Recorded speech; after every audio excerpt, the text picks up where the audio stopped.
Friends, मैं आशुतोष कुमार आपका आरोही physics class में फिर से स्वागत करता हूं।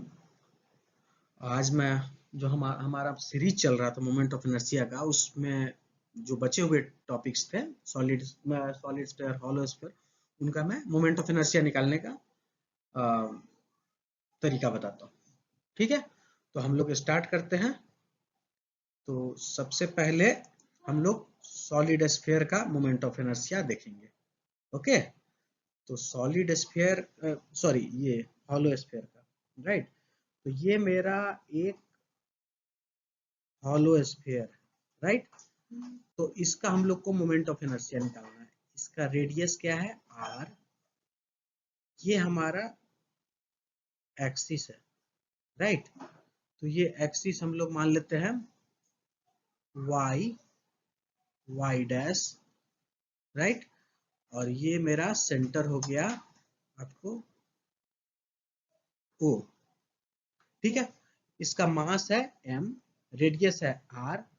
तो मास जो है वो सरफेस एरिया पर डिस्ट्रीब्यूट है, तो रो जो होगा मास पर यूनिट एरिया, वो क्या होगा, इज इक्वल टू, हम लोग रो को क्या लिख सकते हैं, m by 4 pi r square लिख सकते हैं, ठीक है। अब क्या है कि हमारा m, ये रो मिल गया। अब हम लोग इसको किस तरह कंसीडर कर सकते हैं, हॉलो स्फीयर है तो हम लोग ये बोल सकते हैं कि ये जो है वो रिंग बाई रिंग, बहुत सारे रिंग का मिलके बना होगा। आप देखिए, इसका 3D में सोचने की कोशिश कीजिए, बहुत सारे रिंग मिलाकर हॉलो स्फीयर बना है। तो अगर हम रिंग का, तो हम जानते हैं हमारे स्क्वायर, तो अगर हम एक रिंग का मोमेंट ऑफ इनर्शिया निकाल लेते हैं और उसको फिर ऐड करते जाते हैं, सारे रिंग्स, जितने भी रिंग्स बन रहे हैं, तो हमारा मोमेंट ऑफ इनर्शिया निकल जाएगा इसका, पूरे हॉलो स्फीयर का। तो हम मान लेते हैं कि ये हमारा सेंटर है और इसमें ये मानते हैं कि ये हमारा थीटा एंगल पर एक हम लोगों ने एक रिंग बनाया, राइट। थीटा एंगल पर एक रिंग बनाया। उसी तरह थीटा प्लस डी थीटा, ये वाला एंगल जो है वो डी थीटा है, तो डी थीटा पर भी एक रिंग बनाया।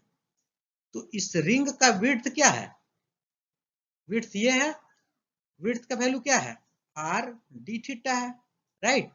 और इस रिंग का रेडियस क्या है, ये वाला रेडियस, अगर अगर आप देखिए ये लेंथ कितना है, ये आर है, ये वाला लेंथ। तो आर का cos थीटा का कंपोनेंट सेंटर से इसका डिस्टेंस बताएगा, और आर का आर साइन थीटा जो है, हम लोग ऐसे लिख सकते हैं कि radius of the ring considered at an angle theta from the axis, जहां पर हमको मोमेंट ऑफ इनर्शिया, जहां जिस एक्सिस के अबाउट मोमेंट ऑफ इनर्शिया निकालना है, तो इसको हम लोग आर से डिनोट करें, स्मॉल आर से, तो हम इसको लिख सकते हैं आर साइन थीटा, राइट। और विड्थ कितना है, width of ring, width of ring क्या हो जाएगा, अब देखिए विड्थ ऑफ रिंग क्या हो जाएगा, आर डी थीटा, ठीक है। अब इस रिंग का मास क्या होगा, dm is equal to mass of the ring. तो मास निकालेंगे तो मास क्या हो जाएगा, rho into d area, rho का value m by 4 pi r square, right. और डीए क्या हो जाएगा, डीए क्या होगा, आप देखिए रिंग की लेंथ कितनी होगी, 2 पाई, मतलब सरकमफ्रेंस ही होगी लेंथ, तो 2 pi small r, 2 pi small r, small r को हम लोग क्या लिख सकते हैं, आर साइन थीटा, राइट। अब इस आर साइन थीटा हो गया, और थिकनेस क्या है, थिकनेस है आर डी थीटा, राइट। तो अब यहां से क्या हो जाएगा, यहां से हम लोगों को क्या आएगा, यहां से जो है वो डीएम का वैल्यू जो है वो आ जाएगा m by 2 sine theta d theta. अब इस रिंग का मोमेंट ऑफ इनर्शिया क्या होगा, वाई वाई डैश एक्सिस के अबाउट रिंग का मोमेंट ऑफ इनर्शिया क्या हो जाएगा, dm into m are square होता है, तो एम का वैल्यू डीएम है, r square r m dm into r square, dm क्या है m by two into sine theta into d theta into r, क्या होगा are square sine square theta होगा, तो इसको हम लोग लिख सकते हैं m by two r square को यहीं पे लिख दीजिए sine cube theta d theta. अब बताइए कि ये हमारा डी मिल गया एक रिंग के अबाउट मोमेंट ऑफ इनर्शिया। अगर हम थीटा का वैल्यू जो है वो चेंज करेंगे, आप देखिए यहाँ पर गौर से, थीटा अगर मान लीजिए 0 हो जाएगा तो ये पोल पर पहुंच जाएगा, थीटा जैसे जैसे आगे बढ़ेगा 5 डिग्री 10 डिग्री 20 डिग्री जैसे जैसे आगे बढ़ेगा ये सर्कल जो है वो बड़ा होते जाएगा, सर्कल बड़ा होते जाएगा, कब तक 90 डिग्री पर, जब तक ये इक्वेटर पोजीशन पर ना पहुंच जाए, ठीक है, उस समय जो है ये क्या हो जाएगा सबसे बड़ा सर्कल हो जाएगा।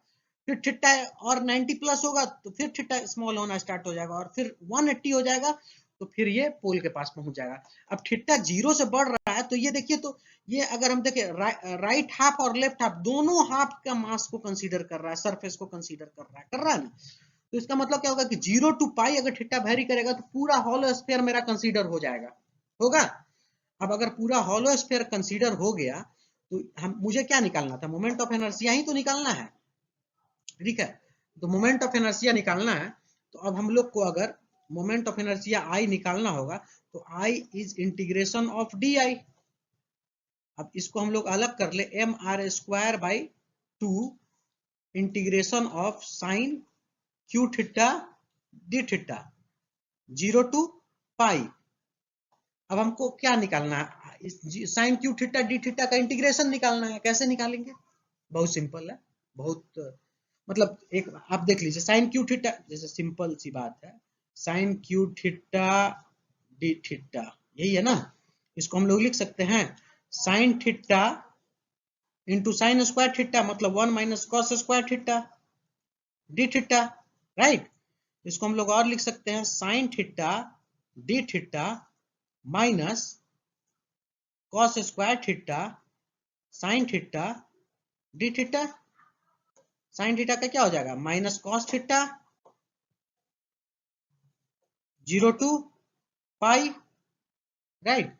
और इसको हम लोग अगर इसी फॉर्म में अभी छोड़ देते हैं फिर बताते हैं इसको कैसे निकाले, cos square theta sine theta d theta. अभी पहला वाला पार्ट पर ध्यान देते हैं, तो यहाँ पर से माइनस हो गया, माइनस माइनस आगे निकाल लेते हैं तो कॉस पाई माइनस 0, तो क्या माइनस 1 माइनस माइनस 1 प्लस 2 हो गया, इसको हम प्लस 2 लिख देते हैं, 2 minus cos square theta sine theta d theta. अब हम लोग इसको आगे करते हैं दूसरा पेज में, cos square theta sine minus cos,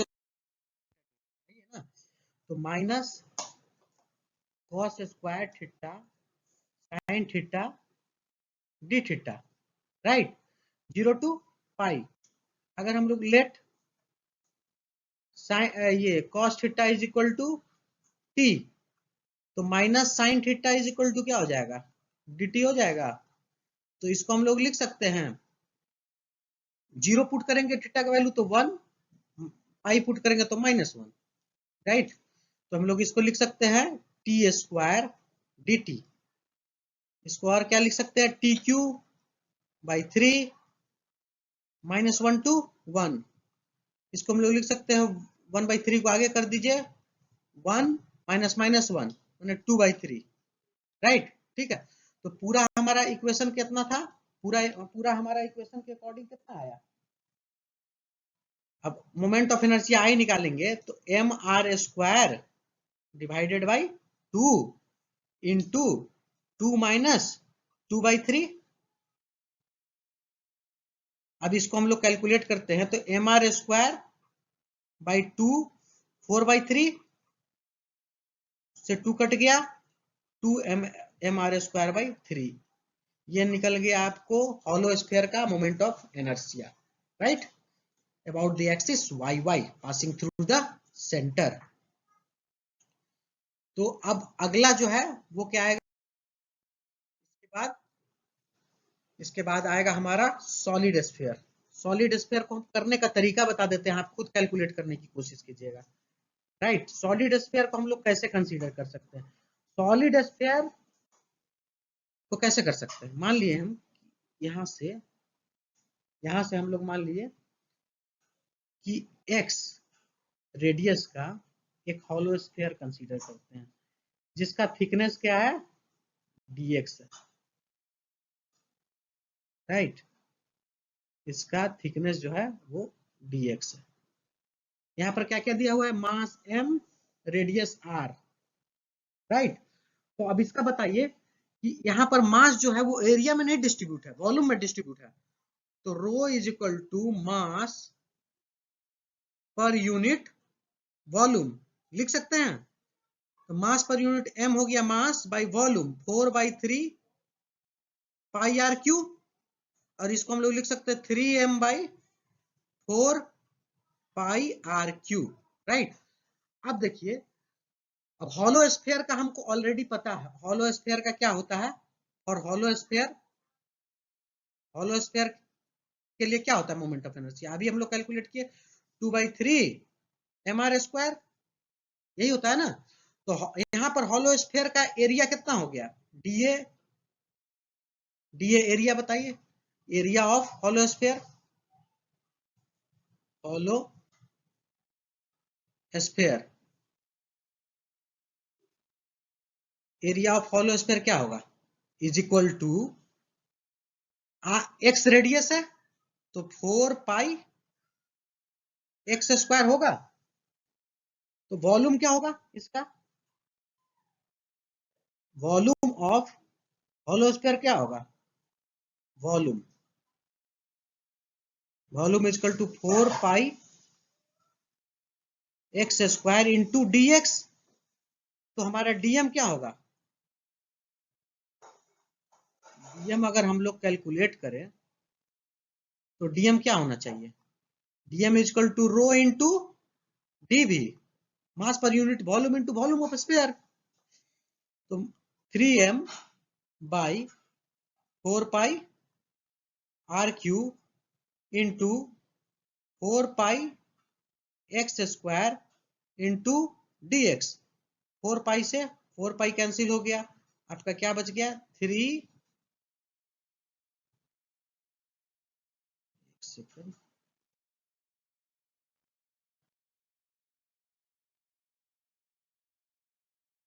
आपका बच गया 3m x² by r cube into dx। ये किसके कारण निकल गया, ये हॉलो स्फीयर के कारण। तो हॉलो स्फीयर के कारण निकल गया। तो अब इसका हम लोग अगर मान लीजिए x का वैल्यू 0 है, सपोज दैट x का वैल्यू अगर 0 है, x का वैल्यू 0 है तो ये यहाँ पर पॉइंट हो जाएगा। अगर x का वैल्यू धीरे धीरे 0 से बढ़ते बढ़ते तक r तक आएगा तो ये पूरा हॉलो स्फीयर जो है वो ये बड़ा वाला जो हमारा सॉलिड स्फीयर दिया हुआ है उसको कंसीडर कर लेगा। अगर हम इसका समेशन कर देंगे, x का वैल्यू 0 to r कर देंगे तो ये हमारा क्या निकल जाएगा, x 0 to r करेंगे तो ये मेरा पूरा सॉलिड स्फीयर कंसीडर कर लेगा। तो हम लोग क्या करते हैं, हम लोग ये करते हैं कि इंटीग्रेट कर देते हैं। जब i निकालना है तो i is equal to integration of d I, integration of d I करना है तो dm dm इंटू क्या होता है, मास इंटू 2/3 इंटू mr²। तो 2/3 m का वैल्यू पुट कर दिए, r स्क्वायर का वैल्यू क्या हो गया x²। ठीक है, तो dm का वैल्यू क्या हो गया, dm का वैल्यू हो गया 2/3 into 3m x² by r cube into dx। 3 से 3 कैंसिल हो गया, अब यहां पर हो गया क्या 2m बाई आर क्यू, बाहर निकल गया। ठीक है, और x² और ऑलरेडी यहां पर पहले से x था तो x का पावर 4। राइट, ठीक है, इसको हम लोग कर देते हैं 0 to r। राइट, तो x4 क्या है dx, अब इसका इंटीग्रेशन करेंगे तो 2m by are cube into x4 का क्या हो जाएगा x5 का मतलब r5 बाई 5, तो इसका हो जाएगा 2m are square divided by 5। तो सॉलिड स्क्वायर का क्या मिल गया अबाउट दी, ये obviously about this axis passing through the centre.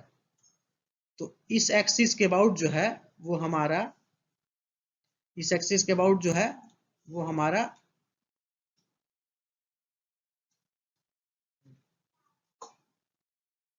इस एक्सिस 2/5 mr²।